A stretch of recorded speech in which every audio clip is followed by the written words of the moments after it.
আযাব দেখা যায়, ও যে কবর দেখা যায়, হাসরের মাঠ দেখা যায়। ইকতারাবাতিস সাআহ, কিয়ামত ঘনায় গেছে। ইকতারাবা লিন-নাসি হিসাবুহুম, হিসাব কাছায় গেছে।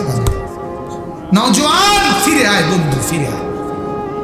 নওজোয়ান তোমরা যারা নামাজ পড়ো নাই, দোস্ত ফিরে আসো। এক দরদি ভাই ডাকছে, এক বন্ধু ডাকলো, বাপ আপনাদের কাছে ডাকছি, মেয়েটাকে ফিরায় আনেন, বিবিটাকে নামাজের মুসল্লায় দাঁড় করান, মেয়েটাকে পর্দাশীল বানান, মেয়েটাকে কোরআন পড়ান, ছেলেটাকে কোরআন পড়ান, নাইলে জমিন টিকবে না। আপনি কি চান শুধু আপনি ভালো ভালোই মরে যাবেন, আপনার বিবি বাচ্চা পরবর্তীতে কষ্ট পাবে? এটা আপনি চান? এটা কেউ চান? তাহলে আগামীর পৃথিবীতে গুনায় ভরা ফ্যামিলিটাকে